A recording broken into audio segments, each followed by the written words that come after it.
Hello and welcome to Rise Unwind. My name is Dan. You know, each and every week we talk to people from across the country about things you could do right here in your neighborhood. And on this week's show, we got this. Hans Zimmer, obviously one of the greatest composers working. I knew I wanted this film to have a really memorable theme. But the one thing I would say is to be absolutely relentless in seeking support and care. All of that and more right here on Rise and Unwind. Do you ever dream of uncovering lost treasure, exploring ancient tunnels, or even chasing down history's greatest mysteries? You know, Josh Gates lives that adventure for real. And he's back with brand new seasons of Expedition Unknown and Expedition Files on Discovery Channel. Fresh off a daytime Emmy win, Josh's latest expeditions dig deeper than ever, from inside Egypt's Great Pyramid to tracking hidden treasures around the world. Josh, it's great to see you here. Thanks for having me, man. All right, I guess without giving out too much away or spoiling it for everybody, what is one moment this season that you thought to yourself, I can't believe we're actually pulling this off? I think it's our season premiere, which is this big 2-hour, 2-part special on the Great Pyramid of Giza. And look, this building, which is 4,500 years old, has always inspired conspiracy theories and mystery. And so we are going to crawl through every inch of the Great Pyramid, sections that are closed to the public. We're going to descend deep beneath the pyramid into the bedrock itself. And to be down there in those tunnels was just such an absolute, electric thrill. And to take our viewers with us, that's the moment where I was like, I can't believe we're doing this. Fans love both Expedition Unknown and Expedition Files. Can you give us the elevator pitch? What is the biggest difference between the two shows and why people should be tuned in for both hours? Sure. I mean, Expedition Unknown is our boots on the ground exploration adventure show. So we spend the whole hour, or in the season premiere, 2 hours, investigating far-flung mysteries around the world. That's where we're going to be crawling in tunnels, macheteing through jungles, diving into the unknown. Expedition Files, we are able to tackle 3 stories per hour, and these are incredibly iconic mysteries. I serve as a kind of guide through those stories, taking our viewers into the past, meeting experts and authors and historians that have, revelations, breaking news about some of the most famous cases in history. So that's really kind of pulling open the adventure filing cabinet and looking into these really awesome stories. And Expedition Unknown invites you to literally get dirty and get out there in the world with us. Josh Gates says, if you want to be a Bilbo Baggins and go on an adventure,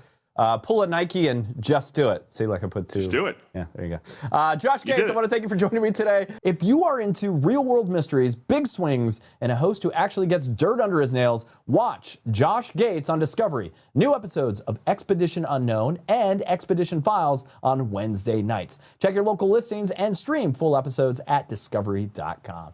Thanks for hanging out with me, Josh. Hey, all the best, man. Thank you so much for having me. I appreciate it. Hot flashes don't always look the same, and for some women, they can be really disruptive.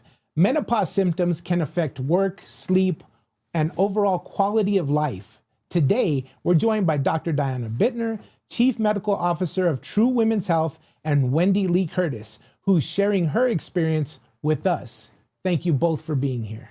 Thank you. We appreciate you having us. Thank you. Yes. And so for me, my wife loves for me to rub her head, and I can instantly feel when a hot flash comes on.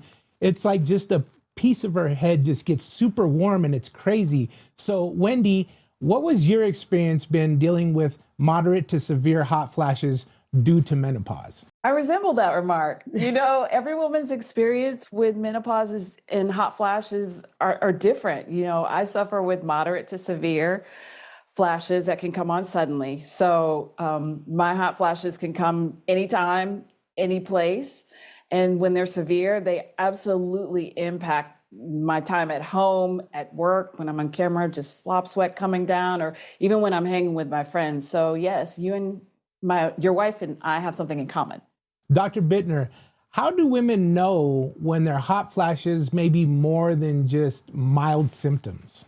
Sure. So mild symptoms usually are those that you barely notice and it's not very distracting. But certainly hot flashes and night sweats are a common reason that people seek care in menopause. A moderate hot flash or night sweat is one that's a little bit distracting, maybe not any sweating, but a severe hot flash is that sense of warmth that just causes eruption, like your wife all the way to the top of her head. and it can cause significant disruption in daily life and, of course, wake a woman from sleep. Yes, for And sure. wake you from sleep, apparently, too. Yeah. Like I said, it's an ice box in my room, but it's definitely something that we deal with. Now, let's talk about this Linquet and what clinical trials found. Sure. So Linquet is a non-hormone prescription therapy that is backed up by the OASIS clinical trial program. This is an FDA-approved prescription treatment that was studied with the OASIS trial to look at efficacy and safety. And it was shown to help some women by week 1 and certainly by week 4 and week 12.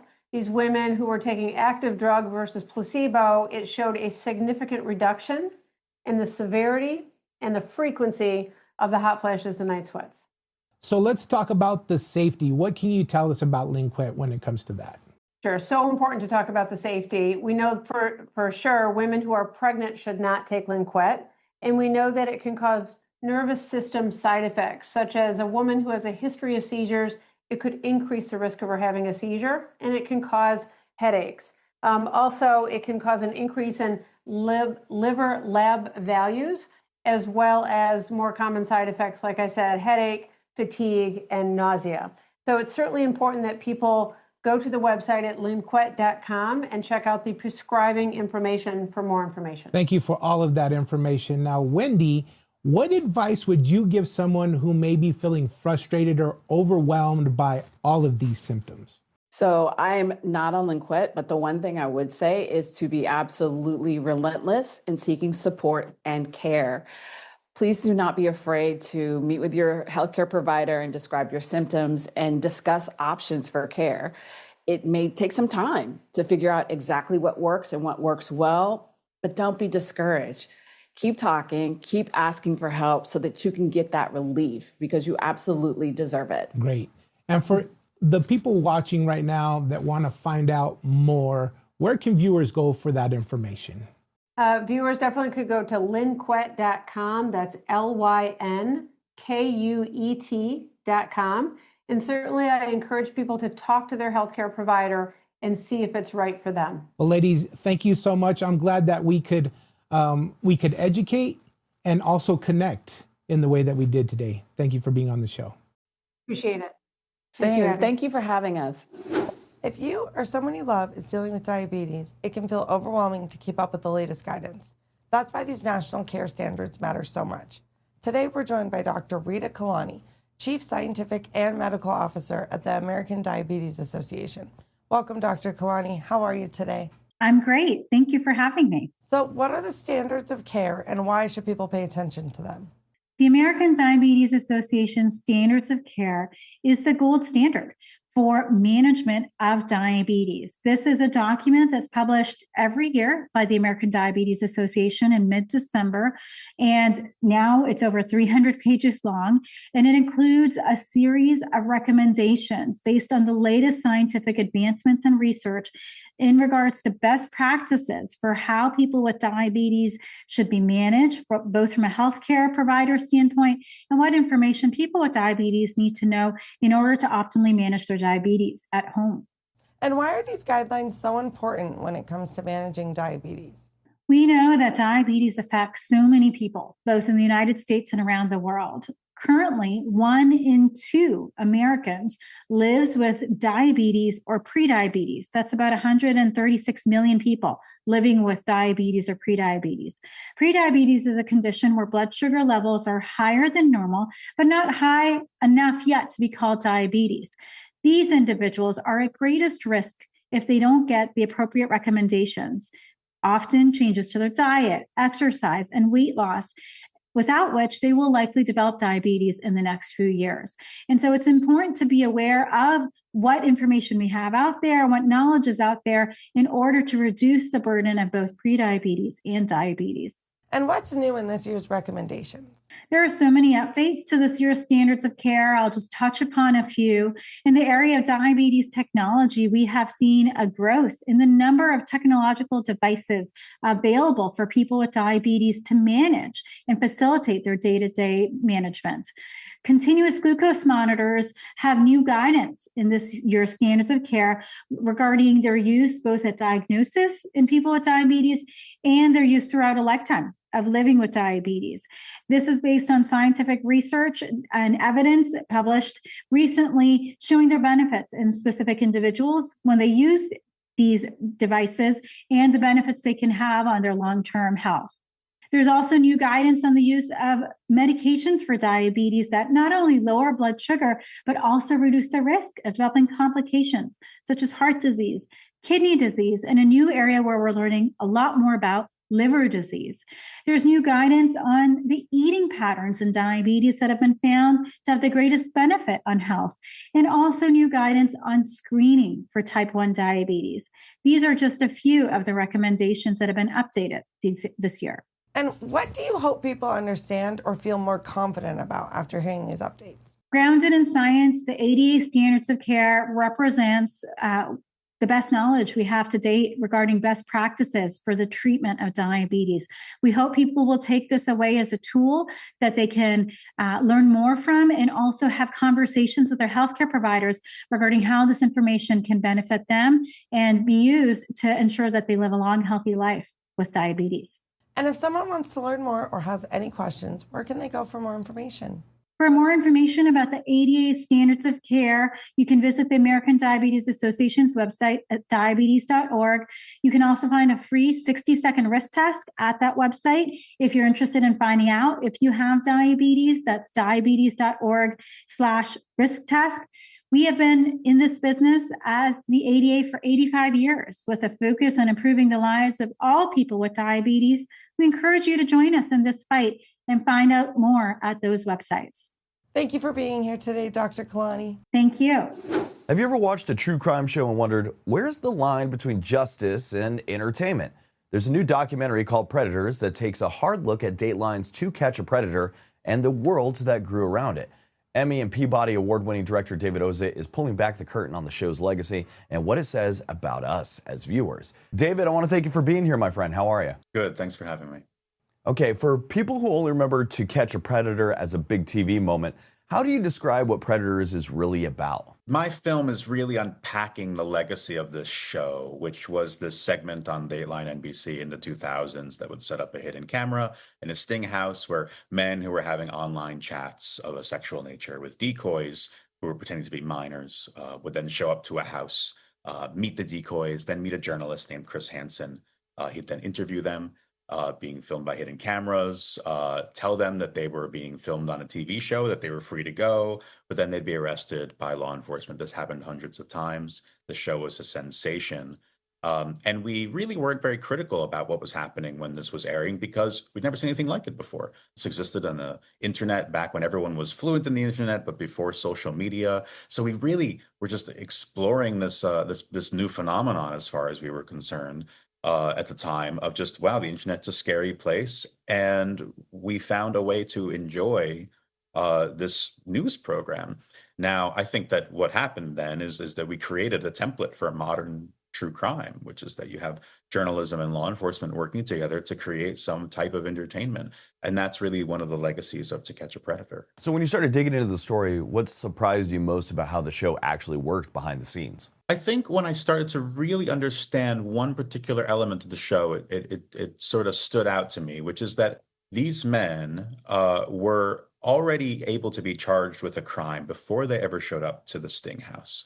The crime is online solicitation of a minor, but then they show up at the house and they could be arrested right then and there, but instead they're interviewed by a journalist who's not telling them who he is necessarily, and then they're filmed, and then they're told they're free to go, and then they're arrested. So all that part, that middle part, is kind of theater, and it's all for us to watch at home. So when I started to think about that, I started to realize, well, there's a huge component of this that's really just entertainment. And It's not the first time in the world where you reach people and give people something to watch, and then that moves the needle on a national conversation. But how does that then shift into maybe potentially that kind of entertainment becoming used more flippantly, more randomly, and disregarding potentially the human cost of what that entertainment creates? Those are some of the questions I'd like to get into when I made the film. And the film really leans into some like ethical gray areas. You got the stings, the cameras, the way audience reacted. What are some of the biggest questions that you wanted viewers to wrestle with when they watch this? To be completely honest with you, one thing I'm really eager for viewers to wrestle with in terms of questions is actually just how they feel watching the show, or my show rather. I'm a documentary filmmaker. I'm also asking people to consider certain things about, what do I do for a living? What do all of us do for a living when we're telling people's stories? There's some things in my film that are hard to watch. There's some things in my film that I think will make you laugh. There's a big journey in this story, because I'm asking you to consider kind of what your own line is, of where you'll draw the line between whether something is too much about entertainment or whether something's good intentions justify it being entertaining. And we don't have answers to that. Everyone has their own answer to that question. We all kind of have our own line in the sand about what we think. Well, it's actually more like a line in asphalt, because it really is hard to change how we feel about whether something is right or wrong. And we don't like it when people try to change it for us, I've noticed in society. So my film's kind of about asking those questions and asking you, how do you feel when you watch some of this material? How does it make you feel? And you talked to some former decoys, the host, and people who were directly affected by the show. Was there a particular interview or moment that changed the way you saw this whole phenomenon? Not one particular interview or moment, although I spent time talking to Chris Henson in the film and many of the decoys who were involved in the story. All of it was very interesting and compelling to me, and in part made me think again about, well, I'm, for example, asking some people in the film to recollect some pretty hard moments. There was an incident of a man in Texas who took his own life when the camera crews and the police came to his house to arrest him for the sting. For To Catch a Predator, and I interviewed some people who were involved with that story, and I asked them to bring up, some hard memories. And I remember thinking to myself, wow, like I hope I'm not traumatizing these people. But again, those are the kind of questions that I think you only start asking when you're thinking about what are the ethics of making stories out of people's lives. Documentaries have been doing that for years. True crime's been doing that for years. But this film's really not just about To Catch a Predator, but it's about the ethics of how we tell stories. And as you were saying, that true crime is bigger than ever right now. After making Predators, how do you hope people think differently about the shows and content that they are choosing to watch and their role as an audience? Not to sound like a broken record, but I don't want to tell people specifically what I want them to think, because that's our problem, I think, in our society, is that we've got a lot of people telling you all the time what you should think about something. And I just want you to go on a journey with this movie. I designed it so that it challenges the way you feel at all times about what you're watching and looking at. And there's going to be times when you're uncomfortable, and there's going to be times when the person sitting next to you, who you thought was your BFF, might be making you uncomfortable because they disagree with you or you disagree with them. But I think that is the hard thing about being a human being, is that sometimes we disagree with each other. Doesn't mean we are wrong. It means we're just complicated. And this is a show about trying to take complication away. There's good guys and bad guys. And I do think the world is more complicated than that. It's not about defending child predators, not about making you feel bad for them. It's about asking you to consider, how do we treat people? David, I want to thank you for joining me today. Predators is now streaming on Paramount Plus, so if you remember To Catch a Predator or just want a smarter take on true crime, this is one to check out. David Ozit, thank you so much once again for joining me today. Thanks for having me. There's something electric about a film that makes you feel like you're right there on the track. And F1, the movie, has been delivering that rush ever since it hit Apple TV. It's already the highest grossing sports movie of all time, packed with real Grand Prix racing and a story led by Brad Pitt that hits just as hard as the action. So today we're joined by Joseph Kosinski, the filmmaker who brought this world to life. Joseph, welcome to the show, my friend. How are you? I'm good. I love the hat. Thank you for representing. Hey, I got my Apex Grand Prix hat. I'm excited about this movie. It did really well. I was a big fan of it.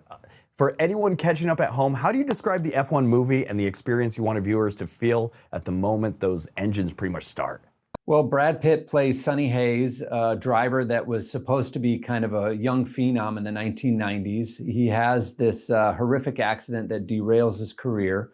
But now in 2025, his old dear friend, played by Javier Bardem, finds him in Daytona, Florida, and pulls him back into the world of F1 for a second chance at redemption as he joins a underdog team called Apex GP that has to win only one race to save the team, but they're up against Ferrari and Red Bull and Mercedes and all the titans of this incredible sport. So it's a story about redemption, second chances, underdogs. You know, even if you know nothing about racing, we'll teach you everything you need to know about F1 and hopefully turn you into a fan. And you filmed during real Grand Prix weekends, right inside the chaos of the sport. What did that give you creatively that you couldn't recreate anywhere else? And also, were there any challenges? Yeah, there's nothing like the energy of a real Formula One event. Anyone who's been to one of these races knows it's like a 3-day festival of speed. And it's not something that you could create with CGI, even though we have all these amazing tools. There would be, you know, you just wouldn't be able to capture the essence and make it feel as real as it is. So we went through the effort of working with Formula One, shooting the movie during real Grand Prix with real crowd in the stands, put Brad and Damson in real race cars on the track during those weekends. And I think we captured something really special. You know, usually we'd have hours or days to shoot a scene, as many takes as you want. In this case, we'd only get 7 to 9 minutes to shoot these scenes. So the actors had to be on point, the crew had to be ready. And so that was a massive challenge I've never faced before, but I think the result speaks for itself. And at the center of all this speed, there's this bond and rivalry between Brad Pitt's veteran driver character and Damson, who's the rising star. What drew you to that relationship as the emotional core? Well, the interesting thing about Formula One is that your teammate is often your greatest rival. And it's something that we see every day on every team in F1. And that, to me, made this a really unique story and a unique sport. So capturing that rivalry of two people that are against each other, but then learn to work together. And when you've got a whole team working together in unison, you know, anything's possible. And so it's really a story about teamwork. Which is, you know, I think something that we all can relate to. And the film's authenticity has been a big talking point, especially with Lewis Hamilton involved behind the scenes. What were the details that you felt most responsible for absolutely getting right? Well, listen, Lewis was a huge help on all the technical details, going down to what gear the car should be in for every corner. I mean, we got it down to that level. But what he was most helpful was really the more spiritual side of racing and what it is that makes these guys do what they do week in and week out. So there's a really important scene in this film where Brad is on the balcony kind of talking about why he races. And a lot of that was taken directly from Lewis himself. And that's something we just wouldn't have gotten any other way. And the soundtrack has taken off globally. Hans Zimmer, man. Yeah, he's the best. How did the music shape the way you kind of built that tension and energy throughout the movie? Yeah, well, you know, Hans Zimmer, obviously one of the greatest composers working. I knew I wanted this film to have a really memorable theme and melody, and that's something Hans does better than anyone. You take that theme and you work it through different variations throughout the film, but also integrating in an incredible soundtrack with artists from all around the world into the film was a huge challenge. I have a great team at Skywalker Sound that mixed it all together. So the amount of talent, you know, that was brought together to make this film is just amazing. Joseph, I want to thank you for joining me this morning. F1, the movie, is now streaming on Apple TV. So if you miss it in theaters or if you want to feel that rush again, you can pretty much dive in anytime. Joseph, thanks for joining me today, my friend. My pleasure. Thank you so much. Do you ever notice how holiday gatherings look a little different these days? People are mixing non-alcoholic options, lighter twists on classics, and really trying to make hosting feel balanced for everyone. Today, we're joined by Anna Fitzgibbons and Fernando Souza from Diageo North America, here to share what's shaping modern holiday hosting and walk us through a simple live demo you could try at home. Anna, Fernando, welcome to the show, you two. How are you? You're doing well, thanks. How are you? I'm doing good. Okay. Fernando, can you walk us through the top holiday hosting trends you're seeing this year? Absolutely. Again, thank you for having us. So social occasions and social interactions are really taking more of a mindful approach with a focus on balance, wellness, and intention. And with that comes empowerment. And really what I like to think the leading trend is choice, making sure that consumers understand that there's choices no matter where they are, hosting at home, out in bars and restaurants, or even at your holiday party. Being able to really understand those choices between full serve alcohol cocktails, lower alcohol cocktails, and of course, non-alcoholic cocktails. Those are really, really trending right now. And keeping those trends in mind, what are you going to show us today in your little demo? Yeah, so today we're going to be showcasing a cocktail called the Citrus Flame, and that is a vodka-based cocktail utilizing the Smirnoff Spicy Tamarind Vodka. We're also utilizing a staple this month, which I'm sure everyone has in their freezer right now, getting ready for the holidays, and that's vanilla bean ice cream. I recommend as a pro tip just to melt that ice cream before throwing it in your cocktail shaker with everything else. But again, that spicy tamarind vodka, a little bit of vanilla bean ice cream, a touch of cane sugar, and freshly squeezed lime juice. That's just going to balance everything out. We're going to put that in a shaker tin filled with ice, give it a little shake. Don't forget to smile, okay? Perfect, all right. Just want to shake it 5 to 10 seconds. You really want to make sure you emulsify all those ingredients together. And then grab your favorite cocktail glass. I love these beautiful Nick and Nora glasses. It really just elevates and gives it a nice elegance to this cocktail serve. And look at that color pop. It's like really, really beautiful and decadent for this time of year. But of course, it wouldn't be the holidays without a proper holiday garnish. So that's what we have for you today, with a little bit of dark chocolate shavings just right on top, and then some aromatics and a little pop of color with some lime zest. And you can find this recipe in our Serve and Sip book, which Anna will run you through a little bit on that as well. All right, so what are some ways that people can practice more mindful hosting this holiday season? Yeah, so mindfulness is all about intentionality, and it's all about caring. And so I always like to think if I'm hosting, I'm taking care of those who I've welcomed into my home. And that means really thinking about their journey from the moment they walk in through the door to the moment they leave. So I like to welcome my guests with a non-alcoholic cocktail so that everyone feels included as they're coming in. And then I like to have a couple of different options for them, maybe a theme if I'm feeling super festive, and tie those cocktails, whether they're non-alcoholic, lower alcohol, or traditional ones, with my food pairings. Offer some water. It can be some infused water. That's a really fun way to kind of have some fun and show off. And then I also like to make sure that they have a safe plan to get home. So really welcoming them and making sure they leave responsibly. But in between, my favorite tip is kind of counterintuitive. And that is, if people are enjoying an alcoholic beverage, don't let them, don't top off their drink before giving them a new cocktail. That seems again counterintuitive. You think, oh, empty glass, I may not be performing as well as I could be as a host. That's actually perfectly fine. By letting them finish their one drink before pouring a new one, you're helping them keep track of how much alcohol they're actually consuming. And that way they can decide whether they want to zebra stripe for the evening or if it's maybe time to call it a night. Excellent. All right, where can our viewers go if they want more tips and maybe some resources? Yeah, so if you want to find out how to make this amazing cocktail, which by the way smells so good, and can be made with no alcohol or lower alcohol, as can any other cocktail in our book, it is absolutely free at Diageo.com/serve-and-sip3. That's Diageo, Diageo.com/serve-and-sip, and the number 3 because it is our 3rd volume. And if you want to know more about how alcohol affects your mind and body, you can visit drinkiq.com.